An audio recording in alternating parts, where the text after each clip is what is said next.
Assalamualaikum warahmatullahi wabarakatuh. Selamat malam semuanya, salam sejahtera bagi kita semua.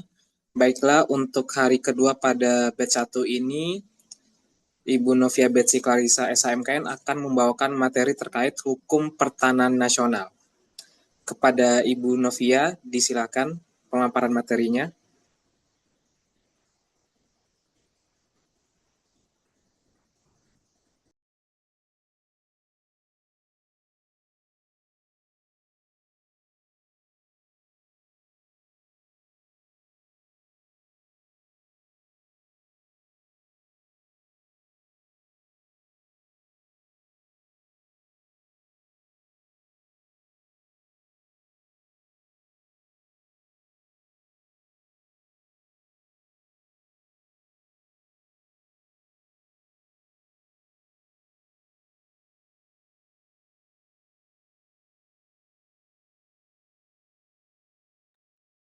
Baik, terima kasih Bapak Zaki Ananda Putra SHMKN.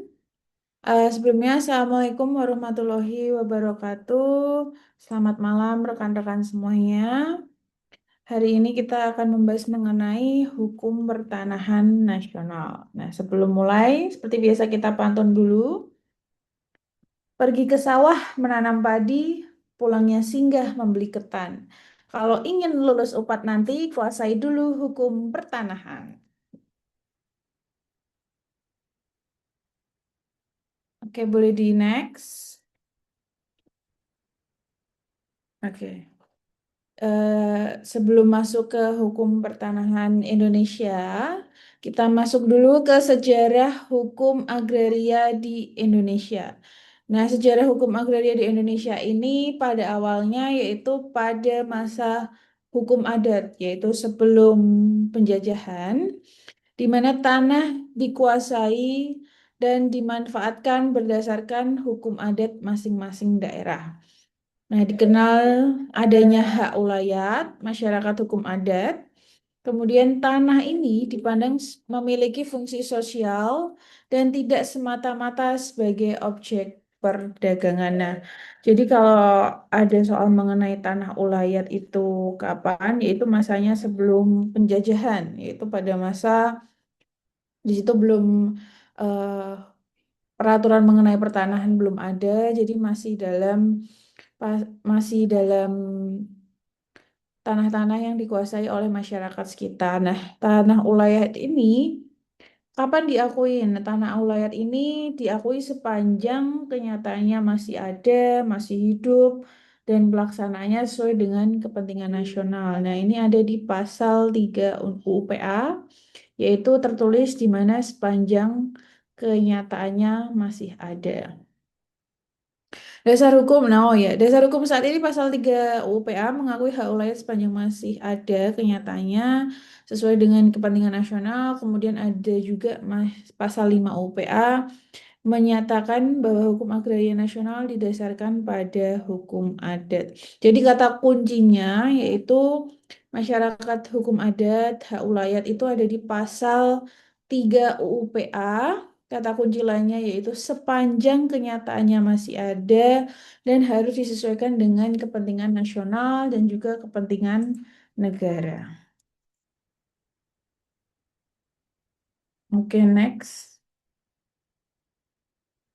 Kemudian yang kedua yaitu masa kolonial Belanda. Masa kolonial Belanda ini pada tahun 1870 sampai dengan Indonesia merdeka 1945. Masa kolonial Belanda ini yang terkenal yaitu Agraris Wet 1870, yaitu Undang-Undang Agraria untuk membuka investasi perkebunan swasta di Hindia Belanda. Agraris Wet, domenverklaring, ini terkenal ya, sering banget keluar dalam UPA. Rekan-rekan bisa tulis catatan mengenai domenverklaring, Agraris Wet, ini sering banget keluar. Nah, domain verklaring ini tanah yang tidak dapat dibuktikan kepemilikannya dianggap sebagai milik negara. Nah, jadi domain negara. Artinya tanah tersebut milik negara. menimbulkan banyaknya perampasan tanah rakyat karena dijadikan oh ini dianggap sebagai domain verklaring, ini dianggap sebagai tanah negara. Jadi banyak tanah-tanah masyarakat yang dirampas oleh negara. Kemudian pada zaman masa kolonial ini adanya dualisme hukum agraria. Adanya hukum adat tadi ya untuk pribumi yang sebelum masa Belanda masuk. Kemudian adanya hukum barat untuk golongan Eropa Timur asing. Akibatnya terjadi ketidakpastian dan ketidakadilan dalam penguasaan tanah. Oke, next. Kemudian pada masa awal kemerdekaan, setelah awal kemerdekaan, kemudian dibuatlah Undang-Undang 1945, kemudian Indonesia menghapus sistem kolonial. Di dasar konstitusionalnya yang menimbulkan adanya UPA nih, dicatat sering banget keluar nih pasal 33 ayat 3 UUD 1945 bahwa bumi, air, dan kekayaan alam yang terkandung di dalamnya dikuasai oleh negara dan dipergunakan untuk sebesar-besarnya kemakmuran rakyat. Pasal ini menjadi dasar pembentukan Hukum Agraria Nasional atau UPA.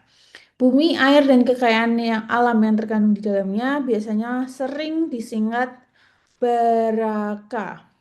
Bumi, air, dan kekayaan alam. Ya, ini sering banget keluar di ujian. Oke, next.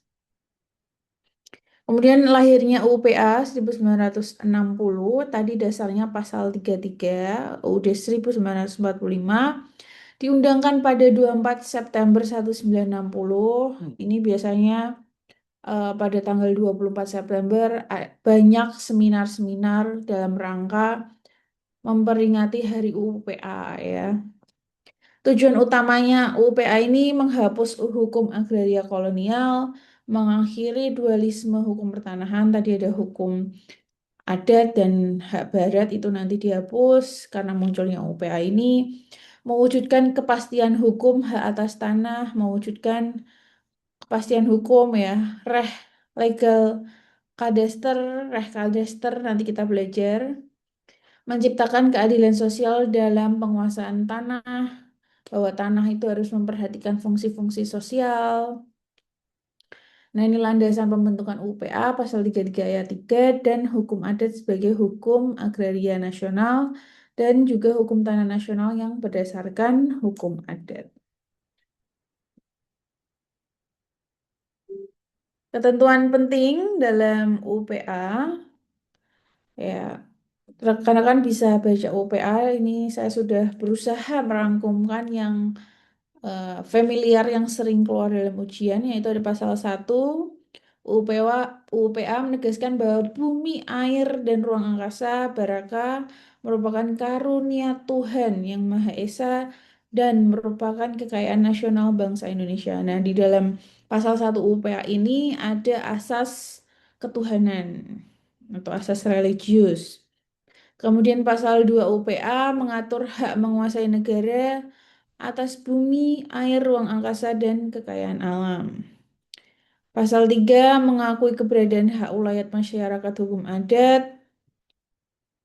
Kemudian pasal 5 hukum agraria yang berlaku adalah hukum adat sepanjang tidak bertentangan dengan kepentingan nasional dan negara.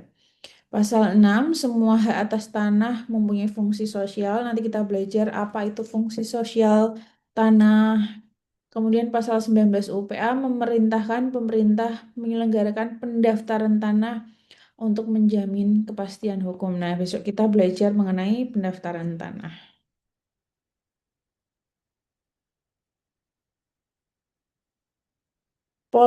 Politik agraria kolonial lama. Nah, ini pada zaman masa VOC atau kepanjangannya nih bagi yang tahunya cuma VOC, VOC itu kepanjangannya apa nih? Vereniging Oost Indies Company merupakan memperoleh hak istimewa oktroi dari pemerintah untuk berdagang, membuat perjanjian, berperang, dan memerintah wilayah jajahan.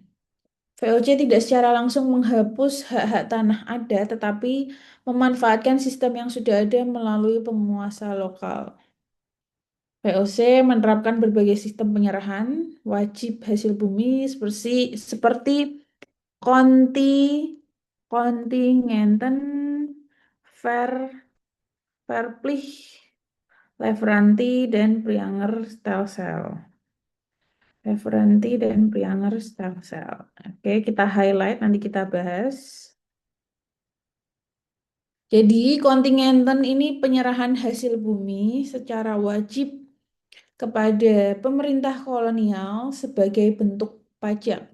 Ciri-cirinya yaitu dibayar dalam bentuk hasil-hasil pertanian, misal nanam padi, nah itu bayarnya pakai hasil pertanian bukan dengan uang.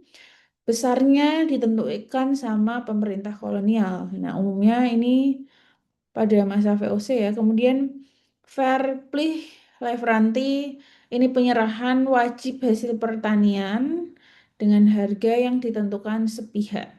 Jadi ini mirip-mirip ya antara kontingenten sama Leveranti bahwa kalau ini tapi rakyat wajib menjual hasil bumi tertentu, rakyat tidak bebas menjual kepada pihak lain. Jadi dijual kepada pihak swasta tuh nggak boleh. Yang membedakan antara Leveranti sama kontingenten ini. Kemudian ada Prianger Stelsel, sistem tanam paksa ini. Kalau kultur Stelsel adalah tanam paksa, Prianger Stelsel ini tanam kopi paksa. Kenapa ada Prianger? Karena ini ada di Jawa Barat, Priangan, Jawa Barat. Ya, rakyat wajib menanam kopi, hasil kopi harus diserahkan. Nah, ini berlakunya sebelum kultur Stelsel. Ini yang sebenarnya yang awal itu Prianger Stelsel, tapi yang lebih terkenal kultur Stelsel yang tahun 1830. Nah, ini merupakan cikal bakal tanam paksa. Jadi kata kuncinya, kontingenten ini pajak hasil bumi, leveranti ini jual paksa, Prianger Stelsel kopi paksa, kalau kultur Stelsel tanam paksa. Gitu ya.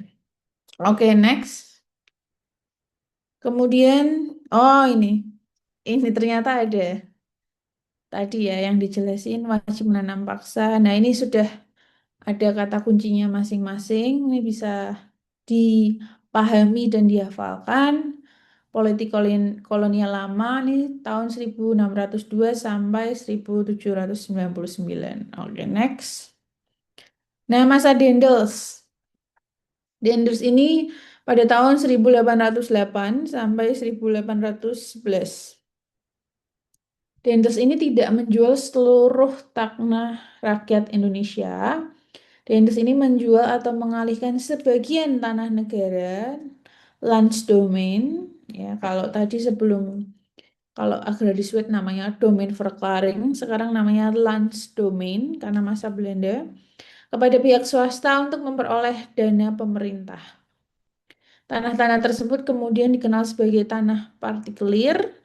Pemilik tanah partikelir memperoleh hak-hak yang sangat luas terhadap penduduk yang tinggal di atas tanahnya. Oke, next. Nah, ini masa pemerintahan Thomas. Nanti saya ada bikin tabelnya nanti ya. Masa pemerintahan Thomas Raffles ini juga terkenal dengan Landrete atau sewa tanah, yaitu kebijakan yang menganggap seluruh tanah sebagai milik pemerintah. Rakyat yang menggarap tanah diwajibkan membayar pajak atau sewa tanah kepada pemerintah kolonial. Kemudian masa pemerintah Van den Bosch ini terkenal dari sistem kulturstelsel ya.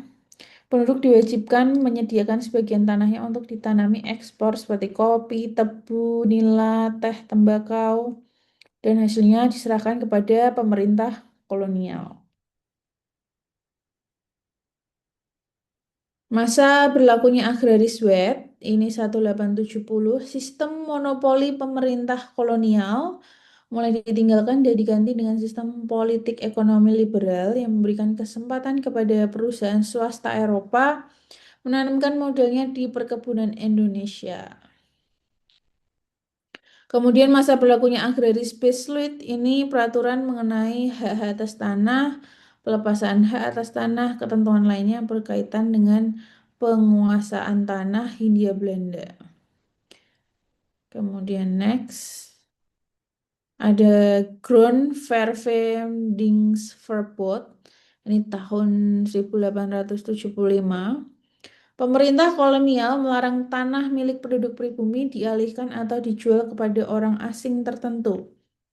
Tujuannya untuk melindungi tanah rakyat pribumi dari penguasaan asing meskipun dalam prakteknya perlindungan tersebut tidak sepenuhnya efektif.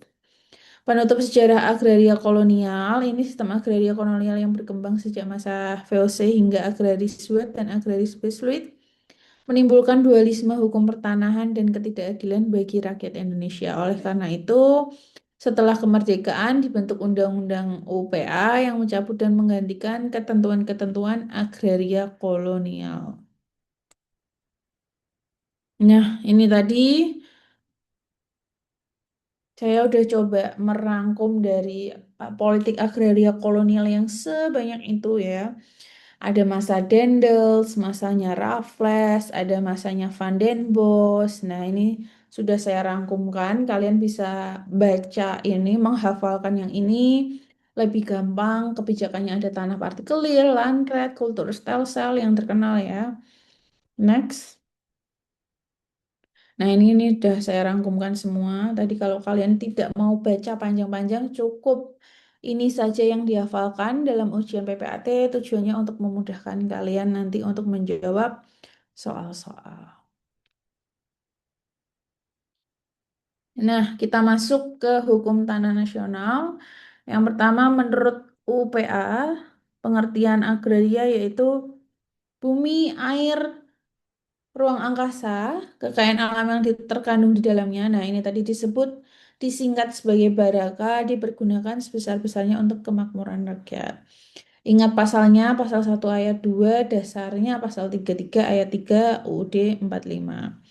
Pengertian tanah secara yuridis, tanah adalah permukaan bumi yang berdimensi 2, alias ada panjang kali lebar. Dasar hukumnya pasal 4 ayat 1 UPA.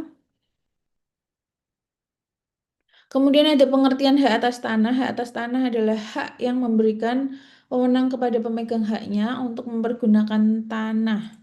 Contohnya mendirikan bangunan, kemudian juga mengambil manfaat tanah, misalnya untuk pertanian, perkebunan, perikanan, dan peternakan.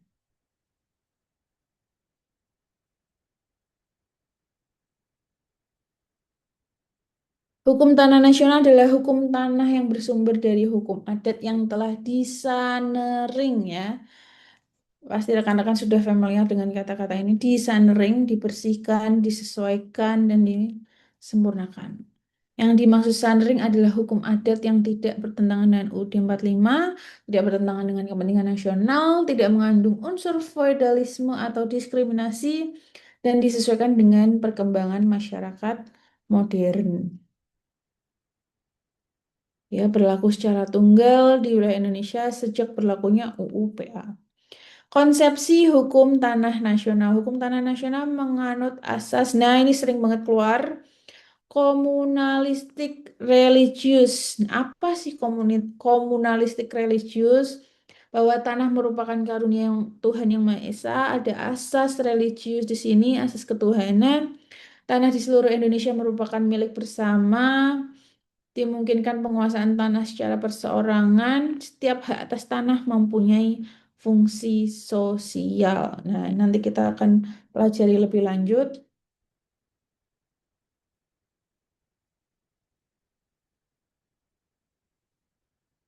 Ini ketentuan konversi juga sering banget keluar. Hak agendom jadi hak milik. Hak agendom kepunyaan pemerintah negara asing menjadi hak pakai. Hak agendom yang dibebani hak opstal menjadi hak milik yang dibebani HGB. Hak erfah menjadi HGU. Hak Gebrik, Grand Controller, Briklen, Genggam menjadi hak pakai. Hak gogolan, pekulen bersifat tetap menjadi hak milik. Sedangkan yang tidak tetap menjadi hak pakai. Ini sering banget keluar. Hak gendong menjadi hak milik. Ya, hak erfah jadi HGU. Ya, ini sering banget keluar dalam ujian. Oke, next. Nah, ini tadi yang dari tadi asas-asas apa sih, Bu? Gitu. Asas-asas hukum tanah nasional ini ada sekitar banyak ya, ada 10-an kalau nggak salah. Ini dihafalkan ada asas apa? Yang paling terkenal nih, asas religius atau asas ketuhanan. Bahwa hubungan bangsa Indonesia dengan Baraka merupakan karunia Tuhan Yang Maha Esa, pasalnya pasal 1 ayat 2 UPA. Ya, ada yang menyebut asas ketuhanan, pada dasarnya sama, hanya beda istilah. Kemudian ada asas kebangsaan, asas atau asas nasionalitas, bahwa seluruh Baraka merupakan kekayaan nasional bangsa Indonesia. Ada asas yang paling terkenal juga yaitu asas hak menguasai negara. Negara menguasai baraka untuk sebesar-besarnya kemakmuran rakyat. Ini yang nomor 3 ini juga paling terkenal ya. Hak menguasai negara, dikuasai artinya apa nanti kita akan bahas. Kemudian asas pengakuan hak ulayat masyarakat hukum adat diakui sepanjang yang pertama kenyataannya masih ada dan nomor 2 sesuai dengan kepentingan nasional. Ya, ini sering banget keluar dalam ujian. Kemudian asas hukum adat. Hukum agraria nasional didasarkan pada hukum adat yang telah disesuaikan dengan kepentingan nasional. Nah, ini dia yang dari tadi dibahas. Asas fungsi sosial tanah itu apa? Ini asas fungsi sosial tanah sering keluar bahwa semua hak atas tanah mempunyai fungsi sosial. Hak atas tanah bukan hanya untuk kepentingan miliknya, tapi juga harus memberikan manfaat bagi masyarakat secara seimbang dan negara demi terwujudnya kemakmuran bersama. Artinya, tanah tidak boleh ditelantarkan. Pasalnya pasal 6 UPA. Kemudian ada asas persamaan hak bahwa laki-laki dan perempuan mempunyai kesempatan yang sama dalam memperoleh hak atas tanah. Kemudian ada asas land reform. Pemilikan dan penguasaan tanah yang melampaui batas tidak diperkenankan, harus disesuaikan dengan fungsinya. Asas perencanaan penggunaan tanah harus disesuaikan dengan kepentingan dan negara dan rakyat. Asas kepastian hukum ya Reh Kadaster ini untuk menjamin kepastian hukum diselenggarakan pendaftaran tanah. Asas pemisahan horizontal ini juga terkenal ya nih. Tanah dipisahkan dari bangunan dan benda yang berada di atasnya. Asas ini mengandung makna bahwa pemilikan tanah tidak dengan sendirinya meliputi pemilikan bangunan dan tanaman yang ada di atasnya. Siapa yang membangun dan siapa yang menanam, dialah pemilik bangunan yang dibangunnya dan dialah yang berhak atas hasil tanaman yang ditanamnya. Bersumber dari pasal 5 UPA, bahkan disebutkan secara eksplisit dalam UPA. Jadi asas yang paling terkenal dalam asas hukum tanah nasional, asas religius atau asas ketuhanan, asas fungsi sosial tanah, asas hak menguasai negara, asas pemisahan horizontal. Ini ya, tadi yang sering keluar. Kemudian ada asas spesialitas juga. Asas ini mengharuskan objek dan subjek hak atas tanah ditentukan secara jelas. Artinya dicantumkan di dalam akta, siapa pemegang haknya, letak tanahnya di mana, luas tanahnya berapa, batas tanahnya, jenis haknya apa, tujuannya tak lain tak bukan untuk menjamin kepastian hukum mengenai objek, subjek, hak atas tanah. Kemudian ada asas publisitas. Asas yang mengharuskan data mengenai hak atas tanah diumumkan, didaftarkan, agar diketahui oleh masyarakat dan pihak ketiga. Tujuannya untuk memberikan perlindungan hukum dan kepastian hukum bagi pemegang hak maupun pihak ketiga. Hierarki hak-hak penguasaan atas tanah, ada hak bangsa, hak menguasai negara yang paling terkenal nih, hak menguasai negara, hak ulayat, dan hak individu. Kita akan belajar ini next. Hierarki ini hak-hak bangsa yang pertama, bahwa bangsa merupakan hak penguasaan tertinggi dalam hukum tanah nasional, bahwa baraka yang terkandung di dalamnya merupakan hak bersama, hak kolektif seluruh bangsa Indonesia, ya. Bersifat komunalistik religius, ya, ini terkenal ya. Komunalistik religius, yaitu sebagai karunia Tuhan Yang Maha Esa yang menjadi milik bersama bangsa Indonesia, menjadi dasar lahirnya hak menguasai negara, hak ulayat dan hak-hak individual atas tanah. Bersifat abadi hak bangsa ya. Ini sering keluar nih bersifat abadi selama bangsa Indonesia masih ada. Hak. Nah, ini juga terkenal juga hak bangsa Indonesia memiliki dua aspek. Aspek privat, artinya hak kolektif seluruh bangsa Indonesia atas tanah, dan aspek publik, kewenangan negara untuk mengatur penguasaan. Ya, kalau aspek privat, hak kolektif seluruh bangsa, kalau aspek publik, kewenangan negara untuk mengatur.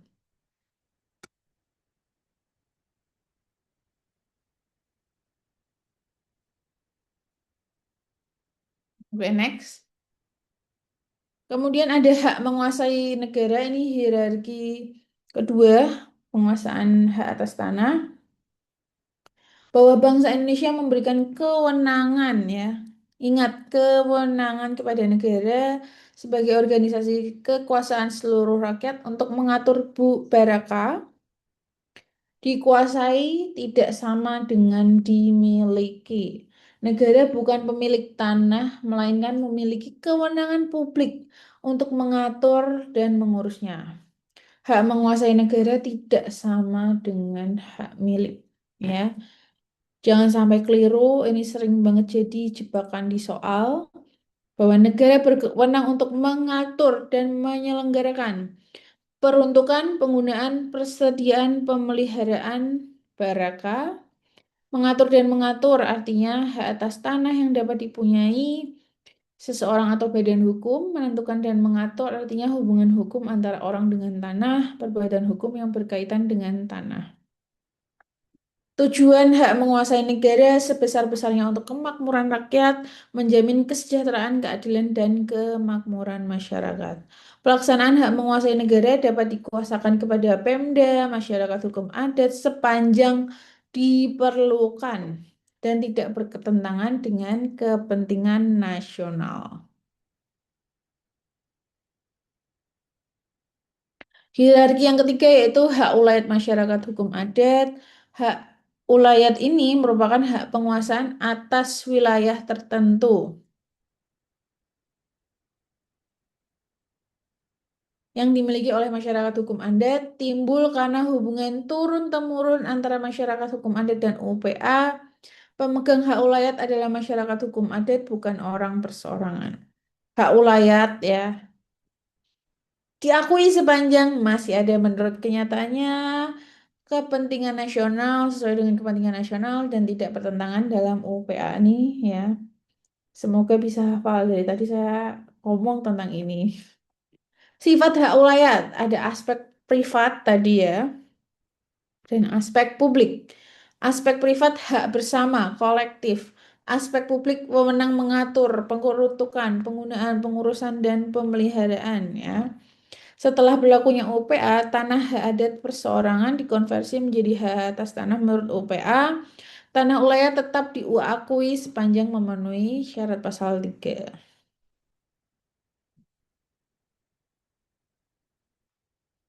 Oke, next. Nah, hak individu nih hak yang terakhir, yaitu tanah adalah hak yang memberikan kewenangan kepada pemegang haknya untuk menguasai, memanfaatkan, dan memelihara tanah berdasarkan hubungan hukum antara pemegang hak dengan tanah yang bersangkutan.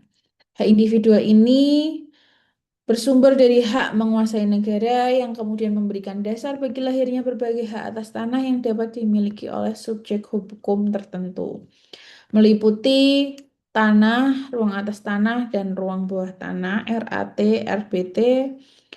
Hak individual atas tanah dapat dimiliki oleh orang perseorangan, beberapa orang secara bersama-sama, Badan hukum yang memenuhi syarat menurut peraturan perundang-undangan. Hak atas tanah yang bersifat tetap. Ini ada pasal 16 UPA, ada hak milik, HGU, HGB, hak pakai, hak sewa, hak membuka tanah, hak memungut hasil hutan. Hak atas tanah yang bersifat sementara. Kenapa disebut sementara? Karena mengandung unsur feodalisme, ya. Ini karena hak-hak lama ini bertentangan dengan jiwa UPA. Hak gadai, hak usaha bagi hasil, hak menumpang, hak sewa tanah pertanian. Hak atas tanah dalam pasal 16 dan 53 UPA tidak bersifat limitatif. Artinya di samping hak tanah atas tanah yang disebutkan ini tadi, kelak dimungkinkan lahirnya hak atas tanah baru yang diatur secara khusus dengan UU khusus.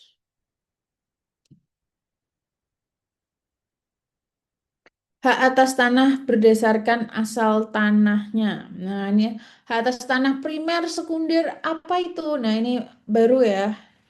Kita coba belajar ini hak atas tanah primer, yaitu hak atas tanah yang berasal dari tanah negara. Kalau hak atas tanah sekunder itu hak atas tanah yang berasal dari tanah pihak lain.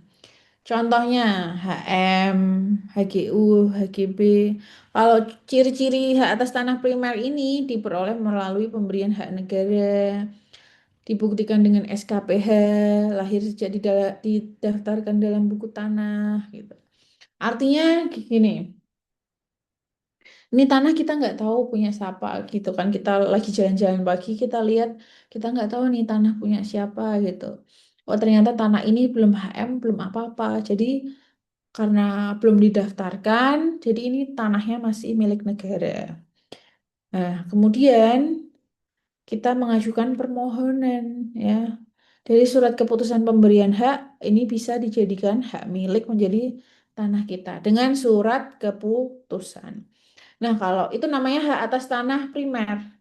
Kalau hak atas tanah sekunder itu hak atas tanah yang berasal dari tanah pihak lain. Contohnya kita beli melalui akta jual beli, ciri-cirinya diperoleh melalui perjanjian, pakai akta PPAT. Nah, itu namanya hak atas tanah sekunder karena kita mendapatkan tanah tersebut berasal dari pihak lain.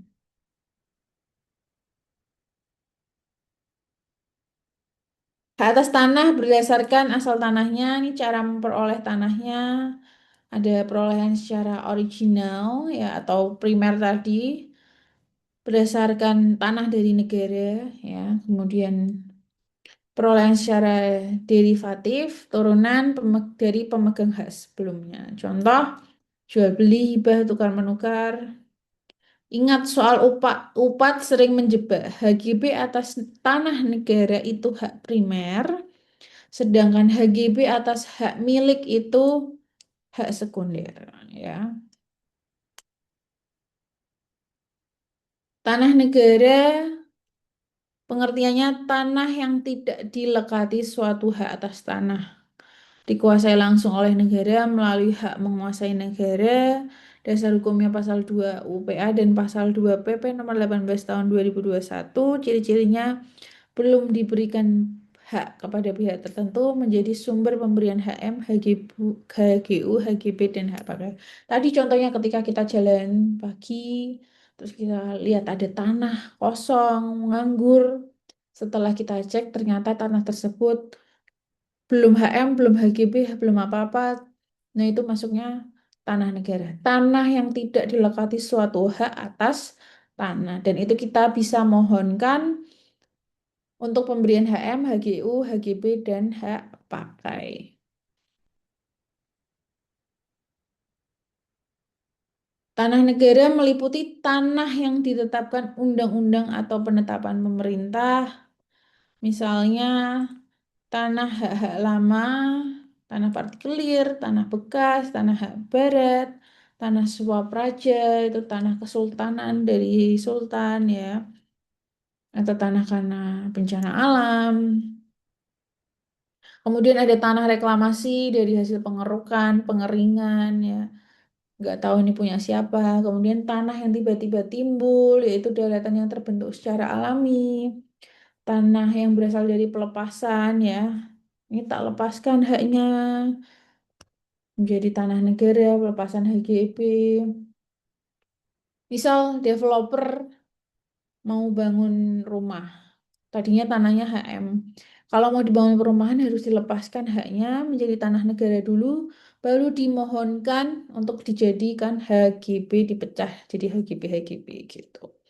Tanah yang berasal dari pelepasan kawasan hutan, ada juga tanah terlantar, tanah yang tidak dimanfaatkan, tanah yang telah berakhir jangka waktunya dan tidak dimohonkan perpanjangan, tanah yang berakhir karena kebijakan pemerintah, tanah yang semula berstatus tanah negara.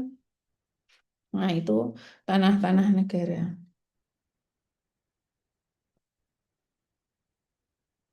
Nah, ini kita ada quiz time. Latihan soal UPAT.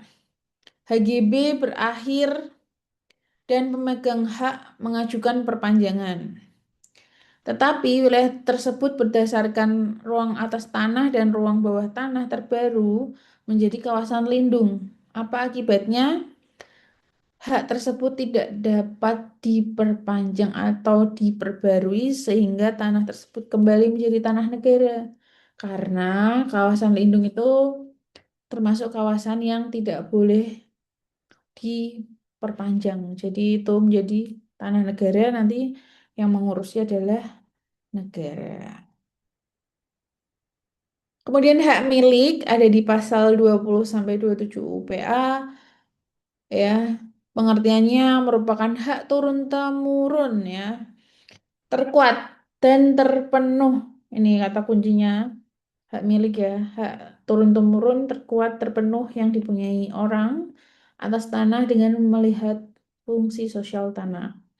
Pemegang haknya WNI ya, wajib WNI dan badan hukum tertentu yang ditetapkan pemerintah.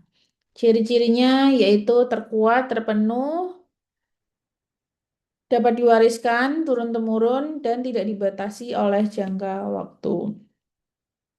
Penggunaan hak milik harus memperhatikan fungsi sosial tanah. Nah, ini fungsi sosial tanah dijelaskan lagi nih ya. Artinya, dalam menggunakan tanah tidak boleh menimbulkan kerugian. Penggunaan tanah harus disesuaikan dengan keadaan tanah dan sifat haknya.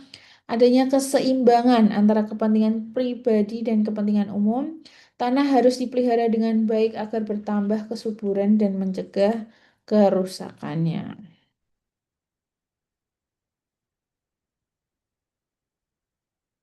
Kemudian penunjukan badan hukum oleh pemerintah dari hak milik tadi. Tadi kan hak milik bisa dikuasai oleh WNI dan badan hukum yang ditunjuk oleh pemerintah. Nah, kategori badan hukum yang ditunjuk oleh pemerintah apa? Menurut PP 38 tahun 63, ini ada bank-bank negara, koperasi pertanian, badan keagamaan, dan badan sosial. Ada lagi menurut PMNA KBPN nomor 9 tahun 99 itu bank pemerintah, badan keagamaan, badan sosial. Jadi mereka nggak harus diturunin haknya jadi HGB gitu, nggak. Jadi mereka bisa langsung menguasai hak milik tersebut.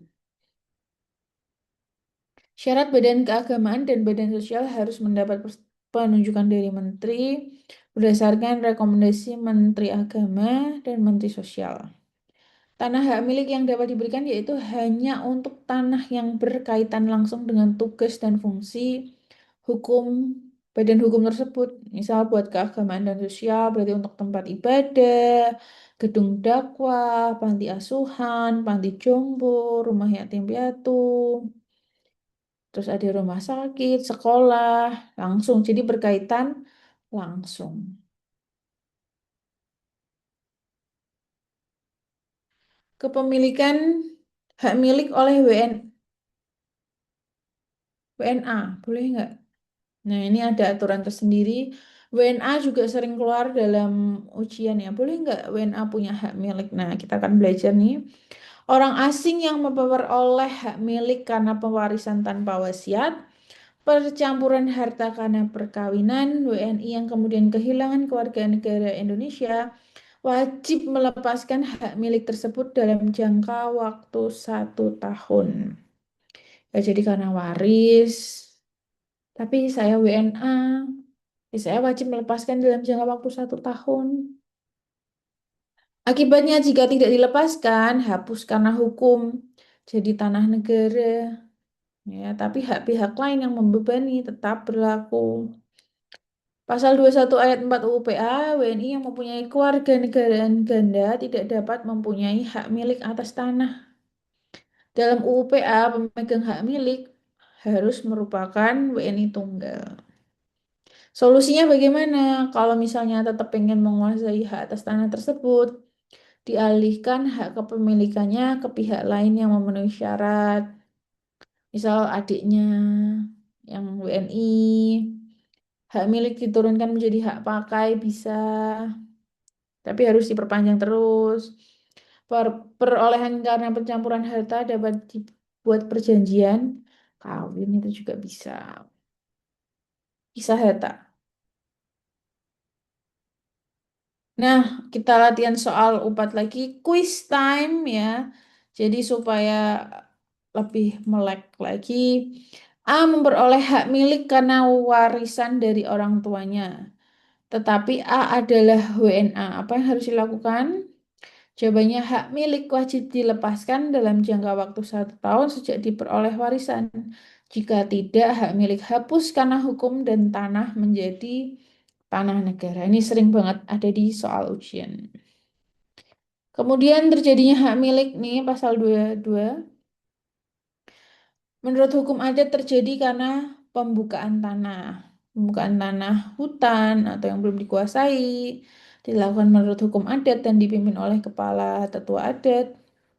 Nah, ini dikenal sebagai sistem matok sirah matok galeng, matok sirah gilir galeng, dan sistem bluburan.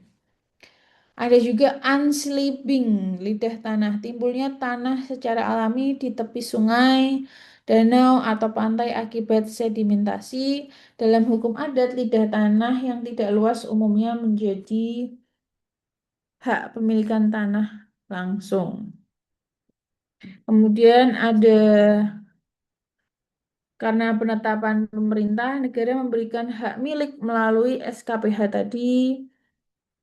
Kemudian ada karena ketentuan undang-undang, itu juga bisa.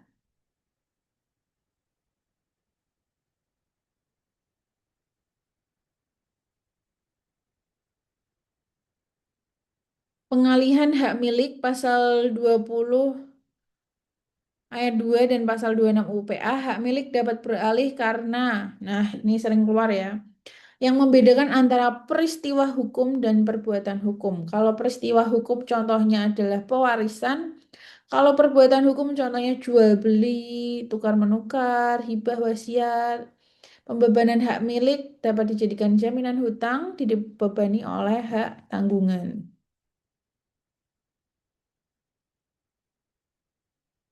Hak guna usaha yaitu hak untuk mengusahakan tanah yang dikuasai langsung oleh negara dalam jangka waktu. Nah, ini ya. Diingat-ingat HGU diberikan 35 tahun, diperpanjang 25 tahun, diperbarui 35 tahun. Maksimalnya ada di 95 tahun. Kemudian HGU ini untuk usaha pertanian, perkebunan, perikanan, dan peternakan. Ciri-cirinya diberikan langsung melalui keputusan pemberian hak oleh Menteri Kantor Pertanahan.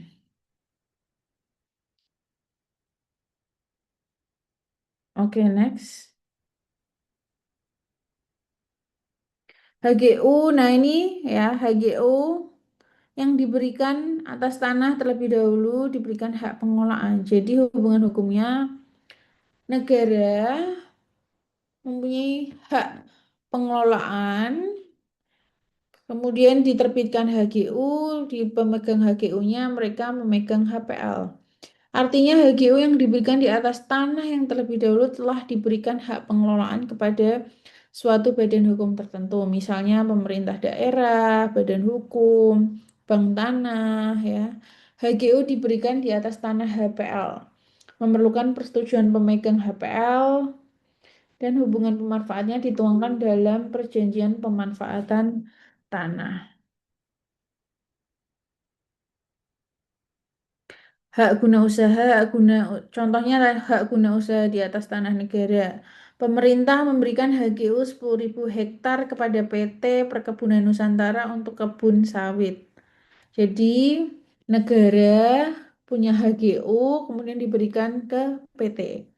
Kalau HGU di atas HPL, contohnya otorita IKN memiliki HPL atas suatu kawasan, sebagian tanah tersebut diberikan HGU kepada investor untuk perkebunannya. Jadi negara, HPL otorita IKN, dan HGU, kemudian atasnya ada investor.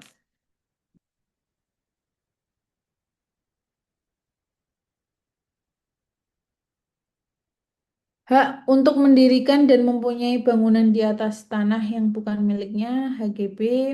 Jangka waktunya ya ini sering banget keluar di nanti dihafalkan.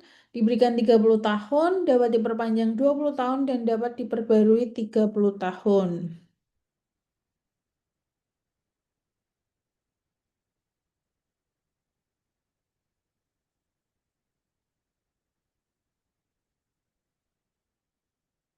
Kemudian HGB untuk CV, tujuannya untuk memberikan kemudahan pelayanan pertanahan, mendorong investasi. Ketentuannya CV dapat mengajukan permohonan HGB.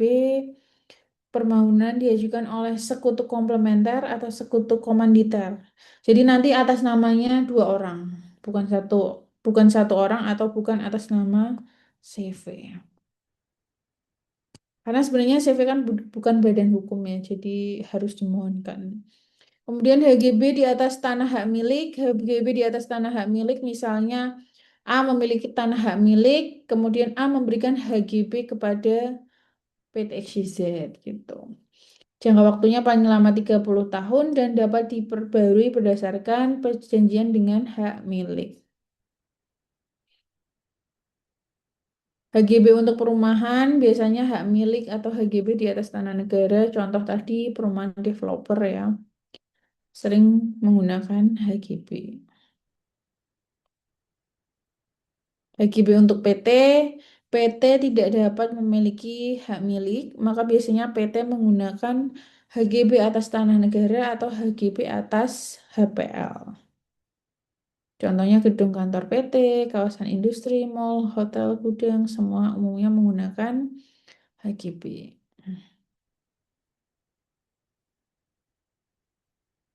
HGB untuk rumah susun, nah ini pasti HGB di atas tanah negara. Artinya tanah langsung diberikan negara kepada developer dengan HGB. Tidak ada HPL di tengahnya. Contohnya developer membeli tanah negara, kemudian diberikan HGB ke developer. Di atas HGB tersebut dibangun apartemen. Setelah memperoleh sertifikat layak fungsi, pemberian perpanjangan dapat diberikan sekaligus. Jangka waktu akumulatif paling lama 50 tahun. Jadi statusnya nanti Sarusun, pemilik unit akan memperoleh SCM Sarusun yang berisi di atas HGB Tanah Negara. Tapi harus diperpanjang 50 tahun. Rumit ya ternyata ya. Kalau punya apartemen ya. Kemudian HGB di atas HPL, contohnya pemegang HPL-nya Pemda, Pelindo, Otorita IKN, Bank Tanah. Developer tidak memperoleh tanah langsung dari negara, tapi developer memperoleh HGB di atas tanah HPL. Setelah memperoleh sertifikat, pemberian perpanjangan pembaruan dapat diberikan sekaligus secara akumulatif selama 80 tahun. Status pemilik unit SHM Sarusun yang berdiri di atas HGB di atas HPL ya. Panjang.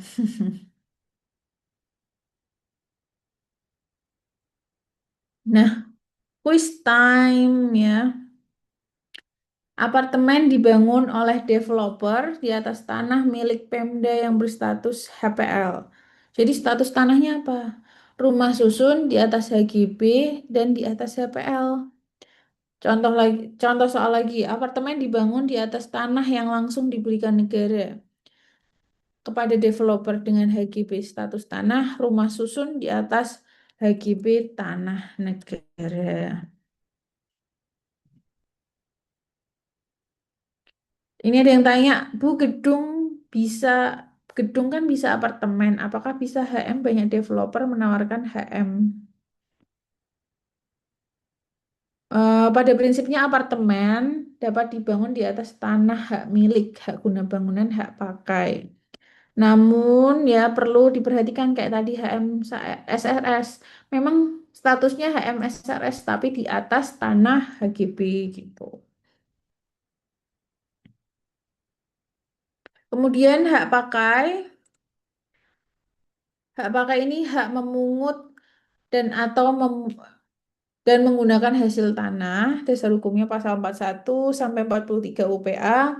Pemegangnya WNI, Badan Hukum, instansi pemerintah, Pemda, dan lain sebagainya. Yang diingat nih jangka waktunya 30 tahun, 20 tahun, dan diperbarui 30 tahun.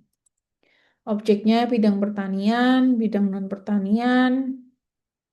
Ada hak pakai di atas tanah negara, hak pakai di atas hak pengelolaan, hak pakai di atas hak milik.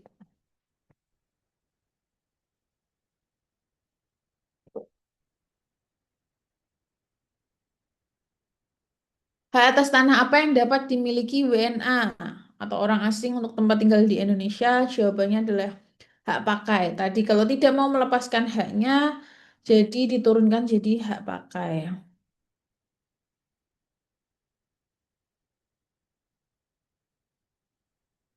Hak pengelolaan wewenang negara yang sebagian dilimpahkan kepada pemegang HPL untuk mengelola tanah.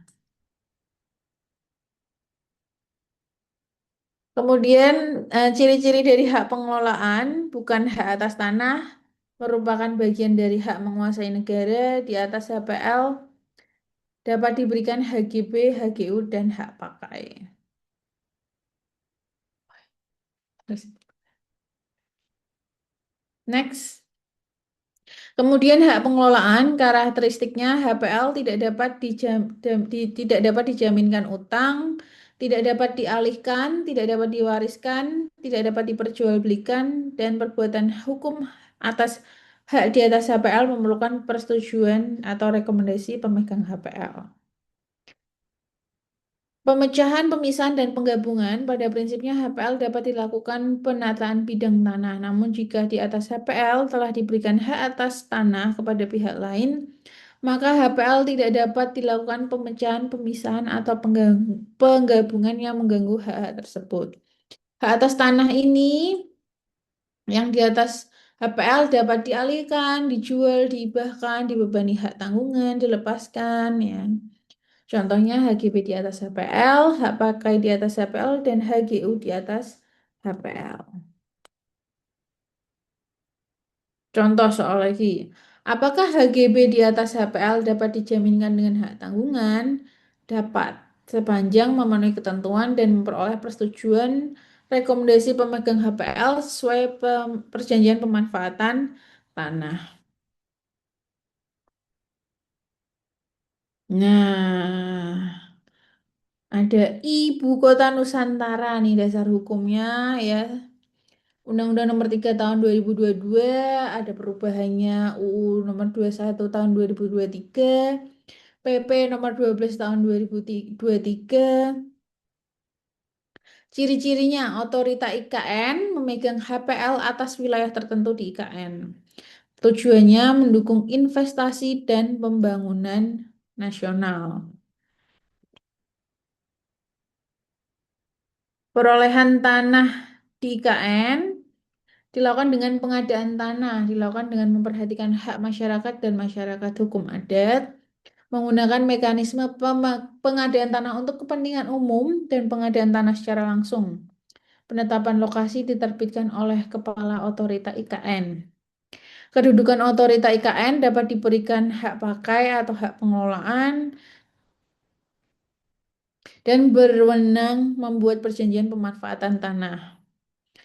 Ya, kewenangan otorita IKN, pengalokasian tanah, penggunaan tanah, pemanfaatan tanahnya seperti apa, bisa dialihkan atau enggak, pelepasan dan penghapusan aset tanah ini. Otorita IKN ini adalah seperti BPN-nya IKN. Jadi kalau kita mau memindahkan tanah, mengalihkan tanah, menjual tanah, membandingkan hak milik, memanfaatkan tanah, kita harus izin sama otorita IKN, bukan sama BPN. Gitu. Kemudian nih, banyak banget keistimewaan hak atas tanah di IKN. HGU di atas HPL IKN, siklusnya diberikan 35 tahun, diperpanjang 25 tahun, dan dapat diperbarui 35 tahun. Tadi ada yang tanya, perbedaan diperpanjang, diperbarui. Jadi, pemberian pertama, nih contohnya HGU di atas HPL IKN ya, 35 tahun. Kemudian, jadi di sertifikat nanti tertulis, misal tahun 2026. Tahun 2026, saya bawa kalkulator dulu. 2026 diberikan 35 tahun, habisnya 2061. Jadi nanti di sertifikat tuh ada. Jadi tanah HGU ini berlaku sampai dengan 2061. Sebelum habis, 1 tahun sebelum habis, yaitu 2060, kalian perpanjangan sertifikat, perpanjangan HGU di atas HPL. Nah, itu diperpanjang di sertifikat tertulis sampai dengan 2061 ditambah 2086. Ditambah 25 tahun. Jadinya sertifikat kalian berlaku sampai 2086. Nanti habis lagi sebelum 2086, 1 tahun sebelumnya diperpanjang lagi, diperbarui lagi sertifikatnya 35 tahun. Jadi 2121. Wow, tidak membayangkan. Terus dengan HM yang sama nanti bisa siklus kedua gitu.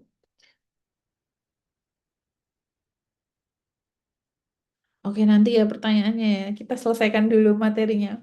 Kemudian HGB di atas HPL IKN.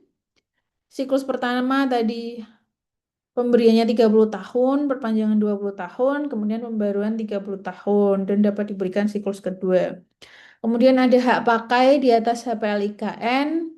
Siklus pertama tuh 30 20 30 ya. Sistem evaluasi. Ketika melakukan perpanjangan dan pembaruan, dapat diberikan evaluasi 5 tahun tanah tersebut dimanfaatkan nggak secara efektif. Nah, kalau dimanfaatkan secara efektif, kriteria evaluasinya apa? Tanah dimanfaatkan dengan baik, memegang hak masih memenuhi syarat, masih WNI, nggak nikah sama WNA, tidak melanggar ketentuan sesuai dengan ruang atas tanah dan ruang bawah tanah, tidak terindikasi tanah terlantar, oh tanahnya dibangun rumah, disewakan, ada yang nyewa, direnovasi gitu. Evaluasi lagi-lagi otorita IKN dulu baru BPN yang mengevaluasi. Jadi BPN di bawahnya otorita IKN. Pengalihan hak di IKN dapat dialihkan, diwariskan, dibebani hak tanggungan dan harus mendapat persetujuan otorita IKN. Otorita IKN ini mengalahkan BPN. Ya, insentif investor, otorita IKN memberikan kepastian jangka waktu hak. HGB, HGU, hak pakai dicantumkan dalam perjanjian pemanfaatan tanah. BPHTB atas pemberian HGU, HGB, dan hak pakai dapat dikenakan tarif 0% ya, lagi promo nih. Oke, next. Jenis tanah di IKN. Nah, ada barang milik negara. Tanah yang digunakan untuk menyelenggarakan urusan pemerintah pusat diberikan hak pakai oleh otorita dan kementerian lembaga, contohnya Istana Negara, gedung kementerian, kantor lembaga negara. Kata kuncinya, barang milik negara itu adalah hak pakai. Otorita IKN merupakan penyelenggara pemerintah pusat. Ada barang milik otorita IKN. Nah, otorita IKN punya barang nih. Tanah yang tidak terkait langsung dengan urusan pemerintah pusat diberikan hak pengelolaan kepada otorita IKN dan digunakan oleh otorita IKN dan pihak lain berdasarkan perjanjian. Contohnya kawasan investasi, oh yang cuan-cuan nih, kawasan investasi, kawasan komersial, kawasan bisnis. Nah, itu punyanya otorita IKN. Kemudian ada tanah milik masyarakat. Masyarakat dikasih jatah nih, merupakan tanah yang telah mempunyai hak atas tanah seperti HM, HGU, HGB, atas tanah yang dikuasakan pihak yang berhak menurut ketentuan perundang-undangan. Kata kuncinya, hak masyarakat tetap diakui dan tidak otomatis menjadi tanah negara. Kemudian ada tanah negara di IKN, tanah yang tidak dilekati hak atas tanah itu banyak banget ya otomatis kan tanah yang belum terbangun tuh. Bukan tanah wakaf, bukan tanah ulayat, bukan barang milik negara, bukan barang milik otorita IKN. Jadi kalian harus tahu BMN, HMN itu apa? Barang milik negara, HMN hak menguasai negara, ya. Siapa pemegang HPL terbesar di IKN? Otorita IKN. Status tanah untuk kantor kementerian, barang milik negara dengan hak pakai. Status tanah untuk kawasan investasi, hak pengelolaan otorita IKN. Hak yang dapat diberikan di atas HPL IKN ada HGB, HGU, dan hak pakai. Kata kuncinya belum ada hak atas tanah ya kalau tanah negara itu dan dikuasai langsung oleh negara.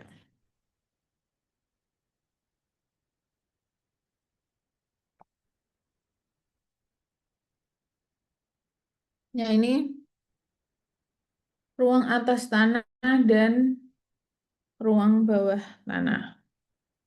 Pasal 1 Angka 6 PP nomor 18 tahun 2021 pengertiannya ruang yang berada di atas permukaan tanah yang digunakan untuk kegiatan tertentu yang penguasaan, pemilikan, penggunaan, dan pemanfaatannya terpisah dari bidang tanah di bawahnya. Karakteristiknya dapat dimanfaatkan secara terpisah dari tanah permukaan, tidak harus dimiliki oleh pemegang hak atas tanah di bawahnya, penggunaannya harus sesuai dengan RT RW. Bu sama kelurahan kecamatan enggak beda. RT RW, RT RW adalah rencana tata ruang wilayah, yaitu dokumen perencanaan tata ruang yang mengatur tujuan kebijakan strategi struktur ruang dan pemanfaatan ruang. Kemudian ada ruang bawah tanah, dasar hukumnya pasal 1 angka 7 PP nomor 18 tahun 2021 ada jenis ruang bawah tanahnya ini ruang bawah tanah dangkal, ruang bawah tanah dalam. Karakteristiknya dapat dimanfaatkan secara terpisah dari tanah permukaan dan tidak selalu menjadi bagian hak atas tanah di permukaan. Batas penguasaannya sampai kedalaman 30 meter. Contohnya MRT. Nah, nah ini tadi. Nah, ini dia, Bu, nggak ada bayangan ruang atas tanah, ruang bawah tanah, tak gambarkan ya toh. Nih, ada hak atas tanah pada ruang atas tanah dan ruang bawah tanah. Nih, hak atas tanah pada ruang atas tanah. Nah, ini ada MRT yang di atas, yang di bawah. Ada hak atas tanah pada ruang atas tanah. Ada MRT yang di bawah hak atas tanah pada ruang bawah tanah nih ya, yang bagian bawah. Kemudian ada gedung nih. Gedungnya ini hak atas tanah pada permukaan bumi.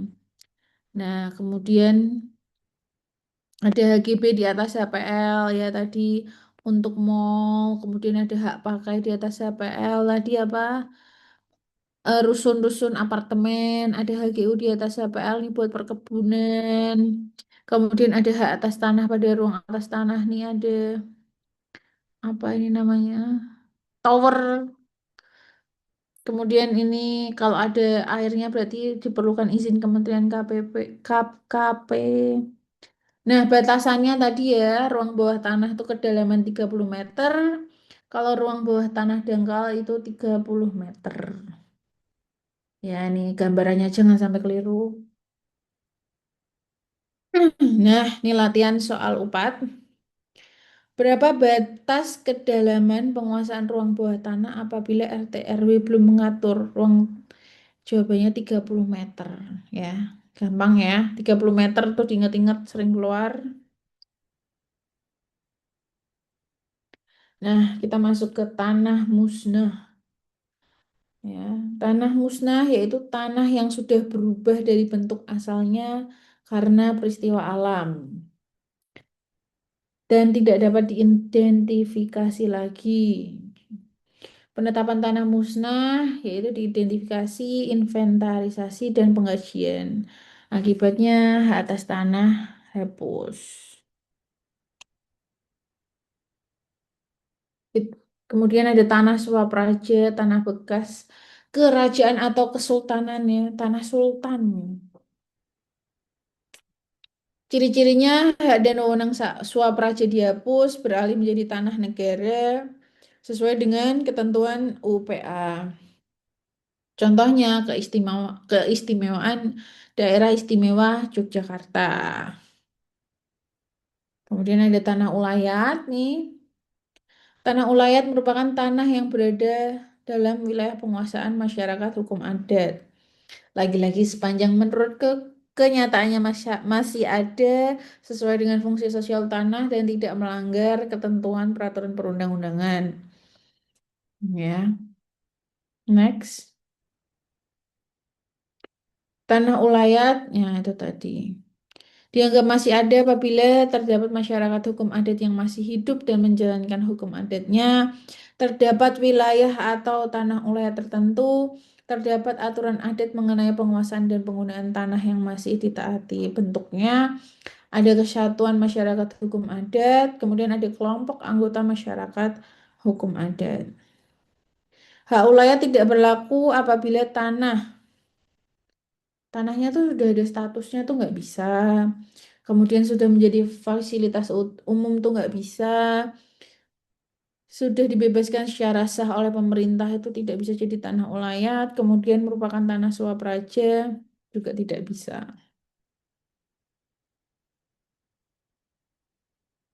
Tanah wakaf yaitu tanah yang dipisahkan dan diserahkan untuk kepentingan ibadah atau kesejahteraan umum menurut syariat Islam.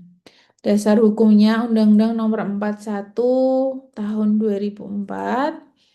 Ciri-cirinya bersifat kekal, tidak dapat dijual, diwariskan atau dialihkan secara bebas.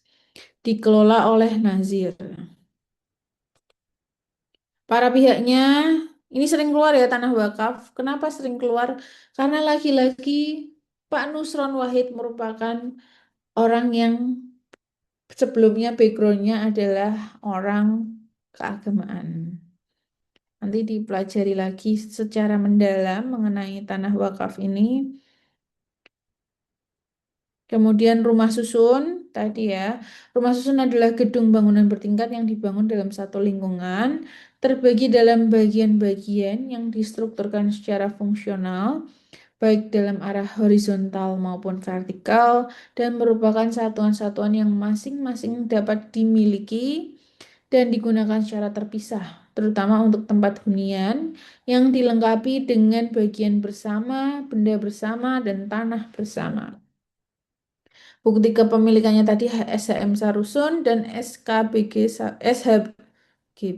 Ini salah nulis. SHGB Sarusun. Ya. Pemilikan rumah tinggal bagi WNA. WNA nggak bisa punya hak milik yang dapat dipakai itu hak pakai dan satuan rumah susun tertentu. Ciri-cirinya harus berkedudukan di Indonesia untuk tempat tinggal atau hunian. Jika syarat tidak terpenuhi, wajib dilepaskan. Reforma agraria ini diatur dalam PP nomor 62 tahun 2023. Reforma agraria merupakan penataan kembali struktur penguasaan, pemilikan, penggunaan dan pemanfaatan tanah yang lebih berkeadilan melalui penataan aset dan penataan akses untuk kemakmuran rakyat Indonesia. Tujuan dari reforma agraria ini mewujudkan keadilan agraria, mengurangi ketimpangan penguasaan dan pemilikan tanah, menyelesaikan konflik agraria, meningkatkan kesejahteraan masyarakat, mewujudkan pemerataan ekonomi. Reforma agraria ini merupakan peraturan yang tergolong baru dan ini lagi termasuk materi yang trending dan viral di di Kementerian ATR BPN ya. Coba kalian untuk mengetahui materi trending yang viral, kalian bisa lihat di YouTube-nya ATR BPN. Itu ada sepekan ATR BPN ngapain. Nah, GTR ini reforma agraria ini eh, ada GTRA-nya atau kepanjangannya adalah Gugus Tugas Reforma Agraria.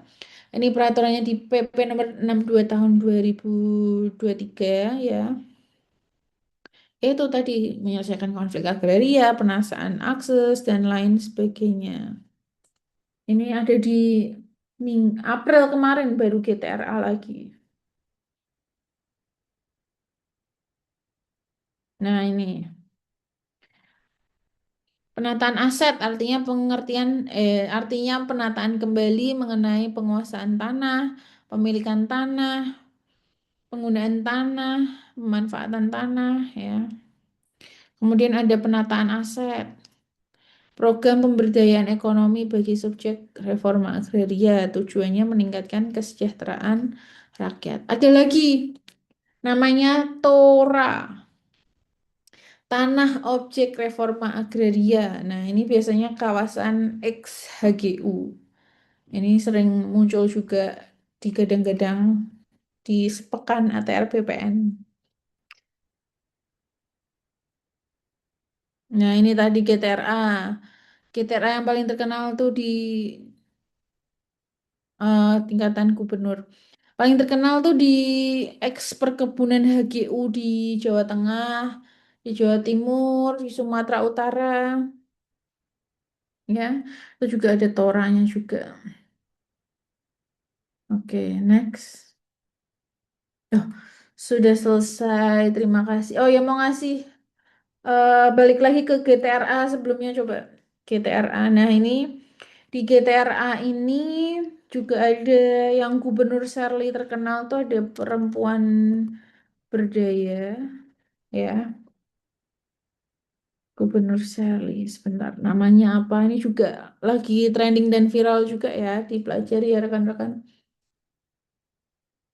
Ini namanya perempuan berdaya, juga lagi menggadang-gadang terkait UMKM perempuan. Jadi perempuan berdaya, perempuan terlindungi, keluarga sejahtera ya.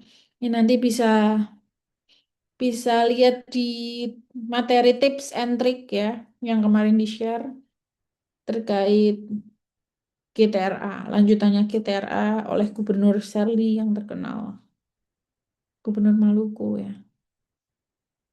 Oke, terima kasih, salam sehat, sukses, dan berkah selalu untuk kita semua. Jangan lupa untuk follow Instagramnya Notaris Indonesia dan Instagram saya. Kalau mau beli soal-soal kalau mau beli draft akta juga bisa di next coba.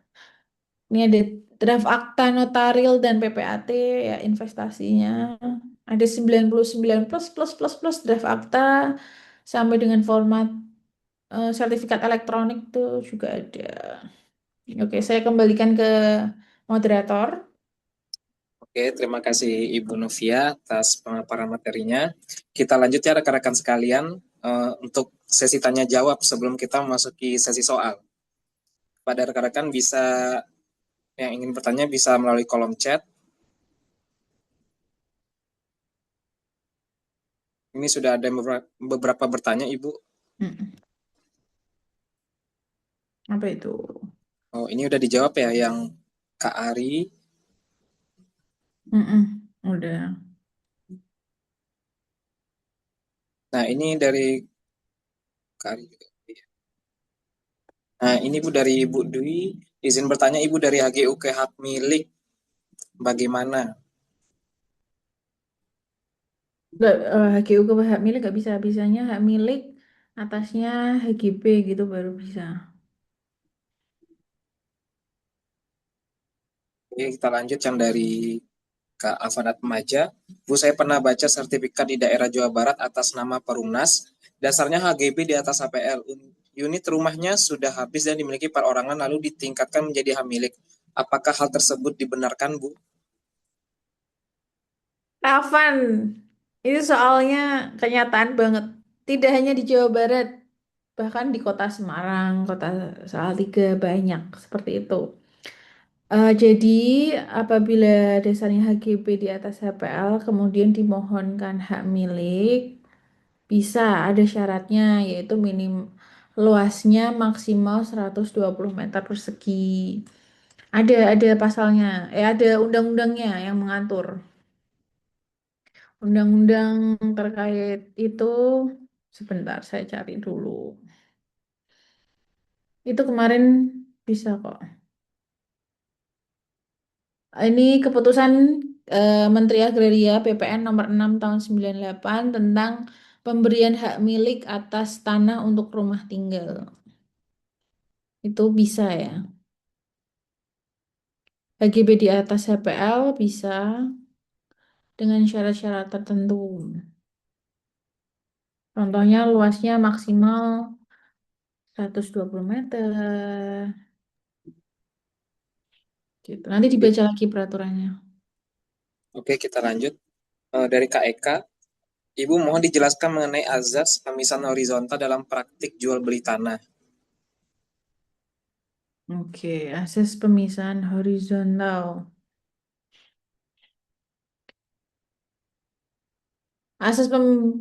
Pemisahan horizontal ini kan asas yang memisahkan kepemilikan tanah dari benda-benda di atasnya. Artinya belum tentu pemilik tanah, belum tentu pemilik bangunan, tanaman atau benda lain yang berada di atas tanah tadi contohnya apa tanah negara di atas HGB, kemudian di atas HGB ada hak pengelolaannya yang dijalankan oleh developer gitu. Makanya ketika dalam jual beli kalau mau bikin akta PPAT kan lebih mudah hak milik kebanyakan hak milik ya, kebanyakan hak milik. Makanya di dalam hak milik itu tidak ada asas pemisahan horizontal. Artinya pembeli itu pasti membeli tanah, bangunan dan yang berdiri di atasnya. Nah, sedangkan ini ada asas pemisahan horizontal, artinya tanah dan benda-benda yang di atasnya itu dipisahkan. Contohnya A memiliki tanah. Tanah tersebut di atasnya dibangun rumah oleh B atau disewa. Kemudian A menjual tanahnya kepada C. Nah, yang berpindah itu hanya hak atas tanahnya. Tapi yang menyewakan tadi tetap melanjutkan sewanya ke C gitu. Jadi ada asas pemisahan horizontal di sini gitu. Kita lanjut ke pertanyaan selanjutnya dari Kak Dwi.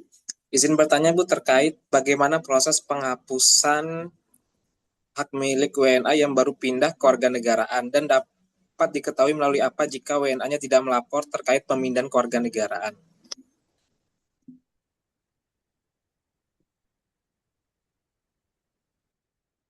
Itu yang baru pindah. Jadi WNA yang baru pindah ke warga negaraan dalam jangka waktu 1 tahun itu nantinya akan kalau tidak segera dialihkan nantinya akan dilepaskan menjadi tanah negara. Nah, apakah BPN otomatis menghapus sertifikatnya? UPA udah ngatur kalau HM tersebut tuh hapus karena hukum, tapi mekanisme terkait prosedur pengawasan itu harus terlaporkan di data BPN. Nah, kalau WNA-nya tidak lapor, gimana bisa tahu? Lah, saat ada transaksi jual beli di hadapan PPAT, makanya PPAT wajib memeriksa identitas para pihak. KTP-nya masih berlaku nggak? Karena kita bisa langsung ngecek di, kita mempunyai akses ke data Dispenduk Capil. Jadi ketika KTP tersebut mati atau tidak diketemukan, maka tidak bisa diproses. Gitu. Terima kasih Ibu Novia. Ada lagi rekan-rekan yang ingin bertanya, silakan sebelum kita memasuki sesi soal.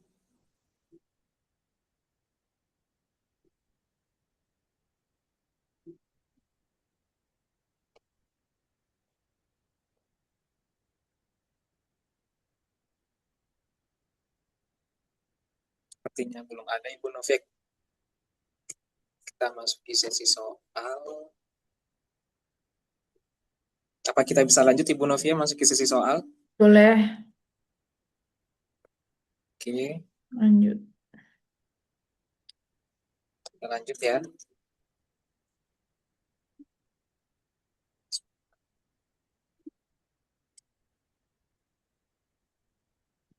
Oke, untuk pertanyaan pertama, hak bangsa Indonesia bersifat abadi dinyatakan dalam A. Pasal 1 ayat 1 UPA, B. Pasal 1 ayat 2 UPA, C. Pasal 1 ayat 3 UPA, D. Pasal 1 ayat 4 UUPA.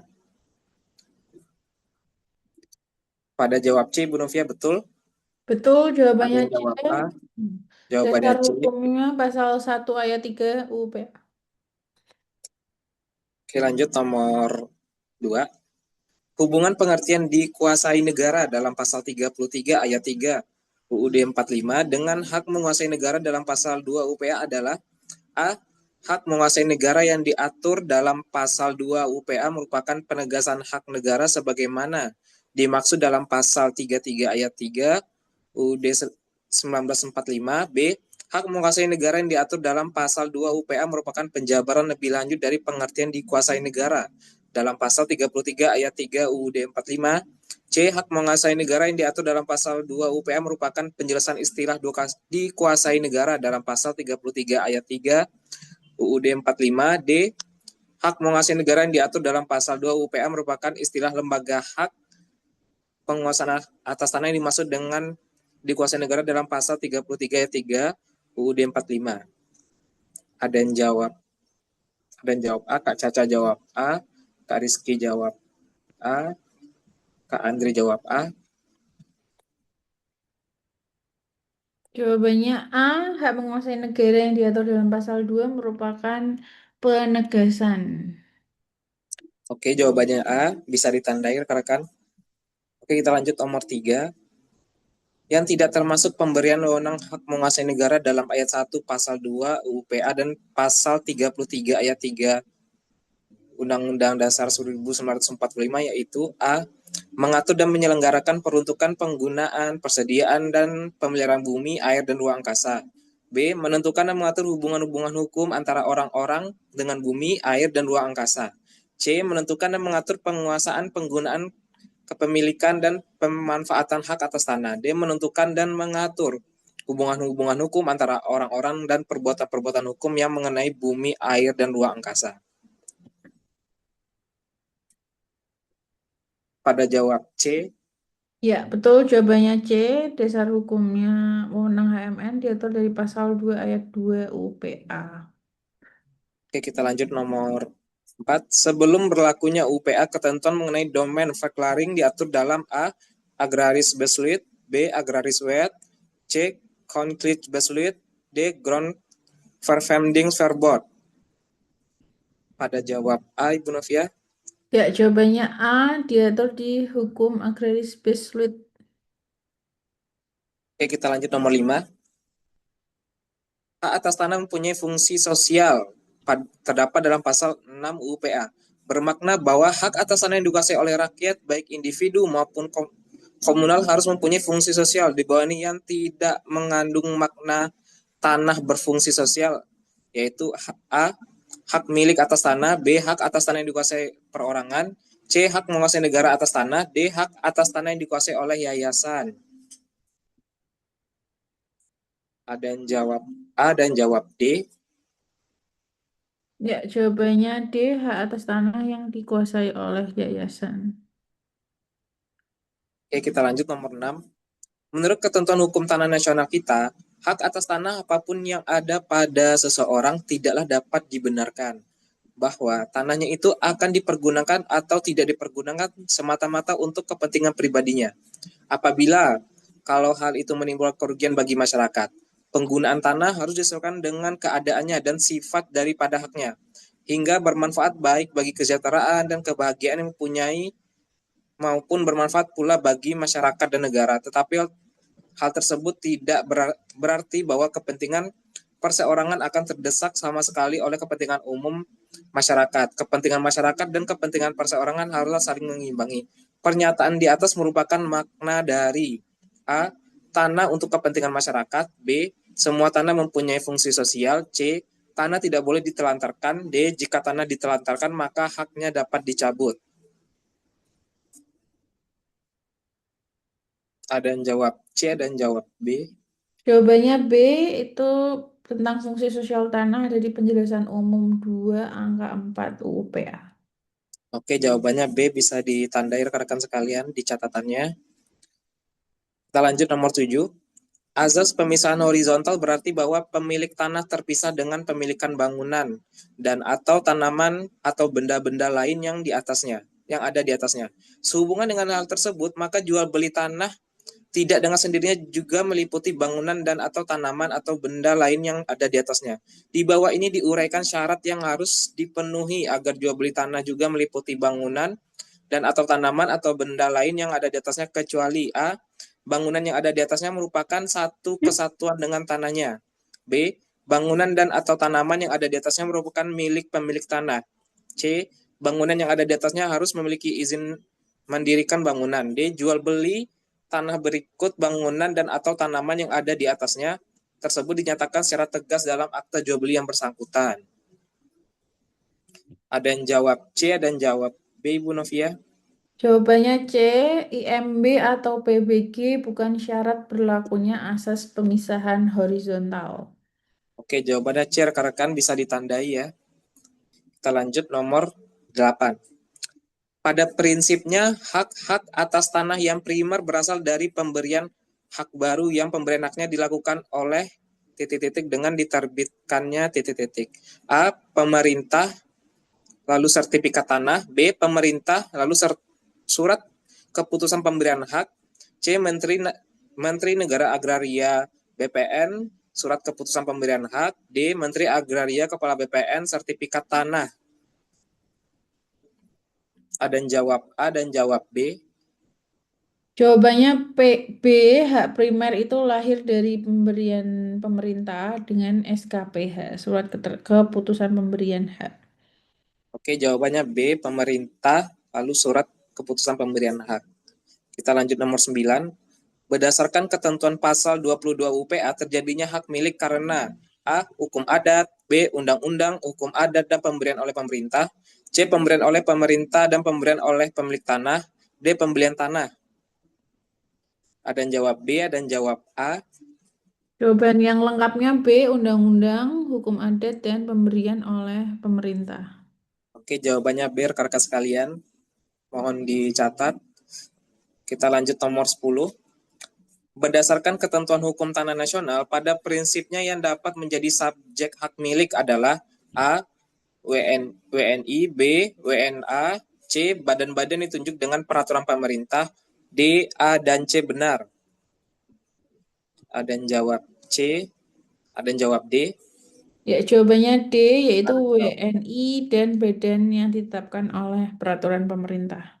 Badan hukum. Oke, jawabannya D, A dan C. Kita lanjut nomor 11. Warga negara asing atau WNA bukan merupakan subjek hak milik, akan tetapi dapat mempunyai tanah karena terjadinya peristiwa hukum tertentu, kecuali A. Perwarisan berdasarkan undang-undang, B. Perkawinan campuran dengan persekutuan harta, C. Jual beli tanah, D. Peralihan kewarganegaraan dari WNI menjadi WNA. Pada jawab C, Ibu Novia. Itu jawabannya C, dasar hukumnya pasal 21 ayat 3 dan ayat 4 UPA. Oke, kita lanjut nomor 12. Tuan Zain, yaitu seorang warga negara Indonesia memiliki sebidang tanah hak milik dan kemudian beralih ke warga negara menjadi warga negara Korea pada tanggal 26 Juni 2016. Sehubungan dengan hal tersebut, maka Tuan Amir wajib mengalihkan tanah hak miliknya dalam waktu selambat-lambatnya. A. Tang tanggal 26 Juni 2026 ya. A. Tanggal 26 Desember 2027. B. Tanggal 26 Agustus 2026. C. Tanggal 26 Juni 2027. D. 1 tahun sejak peralihan kewarganegaraan tersebut. Ada yang jawab C dan jawab D, Ibu Novia. Jawabannya D, betul. Itu di pasal 21 ayat 3 UUPA. Oke, kita lanjut. Nomor 13. Jika PT Nusantara Maju membeli tanah dengan status hak milik, maka akibat hukumnya adalah kecuali A. Jual belinya batal demi hukum. B. Tanahnya jatuh pada negara. C. Pembayaran yang telah diterima oleh pembeli tidak dapat dituntut kembali. D. Hak tanggungan yang membebaninya tetap berlangsung. Ada yang jawab A dan jawab D. Kecuali ya, tadi disebutkan bahwa PT itu tidak boleh memiliki hak milik. Dasar hukumnya di pasal 26 ayat 2. Jadi kalau misalnya PT punya hak milik, batal demi hukum. Jadi kalau misal udah bayar BPHTB, tidak bisa dikembalikan, tanahnya jatuh pada negara, tapi hak tanggungan yang membebaninya tetap berlangsung. Jadi jawabannya D. Oke, jawabannya D. Nomor 14. Jika Tuan Zen, warga negara Indonesia yang tunduk pada Kitab Undang-Undang Hukum Perdata, mempunyai tanah hak milik, lalu melangsungkan perkawinan dengan Nyonya Gigi Hadid, warga negara Korea pada tanggal 1 Januari 1991, tanpa membuat perjanjian perkawinan. Apa akibat hukumnya terhadap tanah miliknya tersebut? A. Tanahnya tetap menjadi milik Tuan Zain. B. Tanah hak milik tersebut menjadi harta campur Tuan Zain dengan Nyonya Gigi. C. Dalam jangka waktu 1 tahun, tanah tersebut wajib dialihkan kepada pihak lain yang memenuhi syarat. D. Apabila tanah tersebut dalam jangka waktu 1 tahun tidak dialihkan kepada pihak lain, maka akibatnya haknya hapus dan tanahnya menjadi tanah negara. E, B, C, dan D benar. Ya, jawabannya E betul, ada di pasal 21 ayat 3 Junto Putusan MK nomor 69 2000, tahun 2015. Ya, ini WNA sering banget keluar dalam soal-soal, dihafalkan. Ingat WNA tidak boleh mempunyai tanah di Indonesia, baik itu karena pewarisan atau karena menikah dengan WNA atau baru dapat atau beralih menjadi WNA, itu sering keluar ya, dihafalkan. Oke, kita lanjut. Nomor 15. Tanah HGB tidak dapat digunakan bagi kegiatan di bawah ini kecuali A. Pertanian, B. Peternakan, C. Perikanan, D. Pabrik kelapa sawit. Ya, betul. Oke, pada Jawabannya jawab pada D. jawab C. Pabrik kelapa sawit HGB itu untuk bangunan, untuk usaha perkebunan, pertanian, bukan untuk usaha pabrik. Oke, kita lanjut. Nomor 16. Jangka waktu hak guna usaha adalah A. 35 tahun, B. Paling lama 35 tahun dan dapat diperpanjang paling lama 25 tahun, C. Paling lama 35 tahun untuk badan hukum, D. 10 tahun untuk perorangan. Ya, betul. Pada jawab B itu ada di pasal 29 UPA. Oke, jawabannya B untuk nomor 16. Kita lanjut nomor 17. Yang dapat diberikan hak pakai selama dipergunakan adalah kecuali A. Instansi pemerintah pusat, B. Pemerintah daerah, C. Perwakilan negara asing, D. Badan keagamaan dan sosial. Pada jawab C. Perwakilan negara asing contohnya kayak kedubes itu boleh ya. Jadi yang nggak boleh itu Badan Keagamaan dan Sosial tentang Ini diatur di PP nomor 18 tahun 2021 tentang hak pakai. Oke, nomor 17D jawabannya. Kita lanjut. Nomor 18. Pemberian hak guna bangunan atas tanah untuk rumah kantor dapat diberikan hak milik apabila kecuali A. Luasnya tidak lebih dari 120 meter persegi, B. HGB tersebut merupakan bagian dari satuan rumah susun atau merupakan rumah tapak kepunyaan perseorangan warga negara Indonesia. C. Tanah berikut bangunan yang bersangkutan izin pendiriannya sebagai rumah tinggal sekaligus untuk tujuan komersial yang berupa pertokoan atau perkantoran. D. Hak guna bangunan atau hak pakai masih berlaku atau telah berakhir.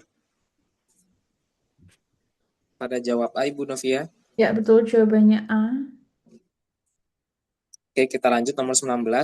Hak pengelolaan tidak dapat dijadikan sebagai jaminan utang dengan dibebani hak tanggungan karena A. Bank tidak mau mengakuinya sebagai hak atas tanah. B. Hakikat hak pengelolaan adalah hak yang banci disebabkan mempunyai kewenangan publik dan perdata. C. Hak pengelolaan lebih merupakan gempilan hak menguasai negara yang bersifat publik. D. Nilai jual hak pengelolaan rendah dibandingkan dengan hak lainnya.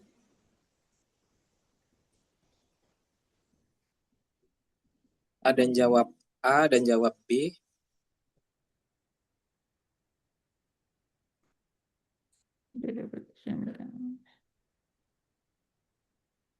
Jawabannya C, karena hak pengelolaan lebih merupakan gempilan hak menguasai negara yang bersifat publik. HPL. C. Oke, nomor 19 jawabannya C, mohon ditandai. Kita lanjut nomor 20. Jual beli menurut hukum tanah nasional adalah A. Merupakan perbuatan hukum pemindahan hak atas tanah yang harus diikuti dengan penyerahan hak atas tanahnya atau levering dengan dibuatnya akta levering. B. Merupakan perjanjian yang bersifat obligatoir. C. Merupakan perbuatan hukum pemindahan hak atas tanah untuk selama-lamanya oleh penjual yang dilakukan bersamaan dengan pembayaran harganya oleh pembeli yang bersifat terang, tunai, dan real. Pada jawab C, Ibu Novia. Ya, jawabannya C. Jadi kalau jual beli itu harus terang, tunai, dan real. Oke, nomor 21. Apabila jual beli tanah yang sudah bersertifikat sekarang ini tidak dilakukan di hadapan pejabat yang berwenang, maka A. Jual belinya tidak sah. B. Jual belinya batal demi hukum. C. Jual belinya tidak dapat didaftar di kantor pertanahan. D. Jual belinya dapat dibatalkan. Ada yang jawab C dan jawab B. Ya, jawabannya C. Oke, Jual beli jawabannya C. tidak dapat didaftarkan.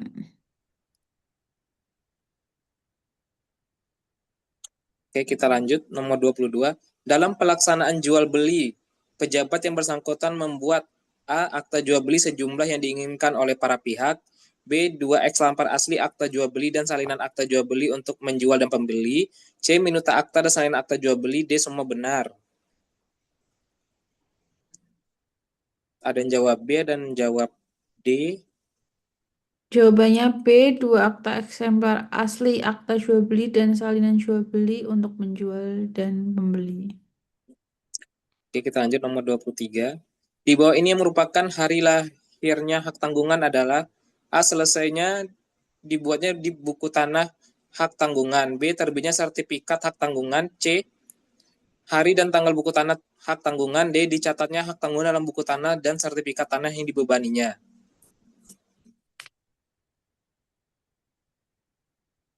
Ada yang jawab B, Jawabannya ada yang jawab C. C, pasal 13 ayat 4 Undang-Undang Hak Tanggungan yaitu hari dan tanggal buku tanah hak tanggungan. Oke, nomor 24. Hak tanggungan beralih karena hukum. Karenanya terjadi peralihan piutang. Peralihan piutang tersebut dapat terjadi karena kecuali A. Pewarisan, B. Kesi, C. Subrogasi, D. Retribusi. Ada yang jawab A. Jawabannya D, pasal 16 Undang-Undang Hak Tanggungan itu hak tanggungan beralih karena pewarisan, sesi, subrogasi, kecuali retribusi ya. Itu tarikan. Oke, nomor 25. Hak tanggungan hapus karena kecuali A. hapusnya utang yang dijamin, B. dilepasnya hak tanggungan oleh pemegang hak tanggungan, C. hilangnya sertifikat hak tanggungan yang bersangkutan, D. hapusnya hak atas tanah yang dibebani hak tanggungan. Pada jawab C, Bu Novia. Jawabannya C, pasal 18 Undang-Undang Hak Tanggungan. Oke, rekan-rekan sekalian, untuk sesi pembahasan soal telah berakhir. Sebelum penutup, bisa Ibu Novia memberikan spill-spill terkait ujian ini apa namanya? Terkait materi materi hak atas tanah ini, hak pertanahan nasional.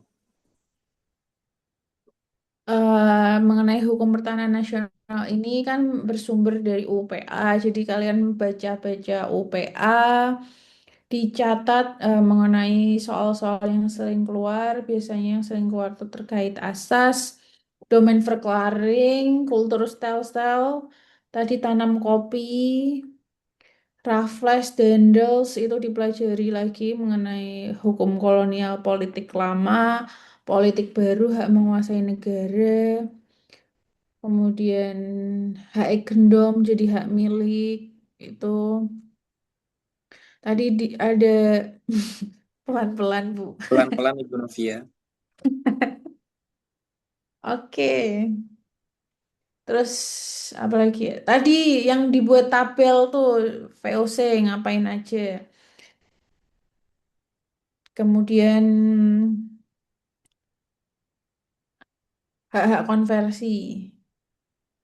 Hak gendom jadi hak milik, hak erfah jadi HGU, HGB itu ya dihafalin hak konversi.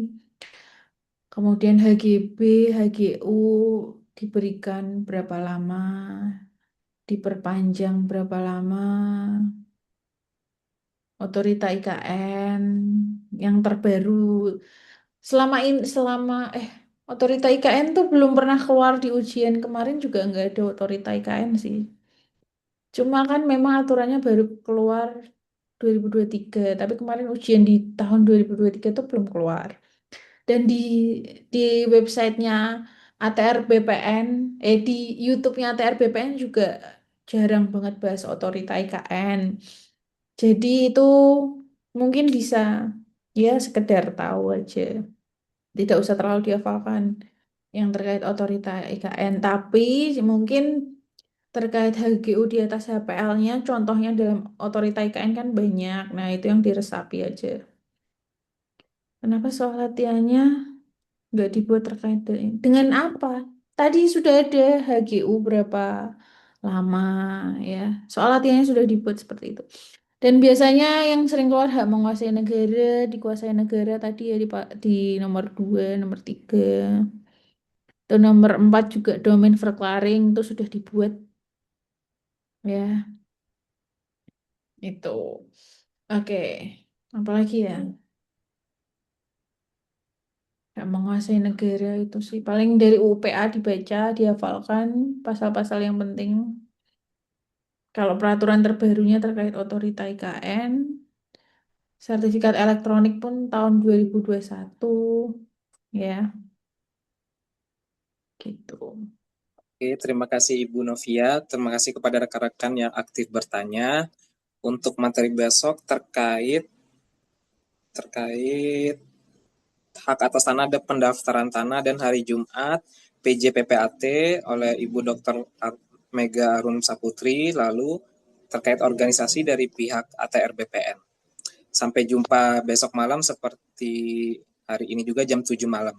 Mau Wabillahi pantun taufiq. dulu, pantun Oh dulu. iya, silakan Ibu Novia. Mentari senja mulai tenggelam, burung kembali ke sarangnya. Hukum pertanahan terus di dalam, semoga upat lulus semuanya. Amin, amin ya robbal alamin. Oke, sampai jumpa besok. Wassalamualaikum warahmatullahi wabarakatuh. Oke, wassalamualaikum warahmatullahi wabarakatuh.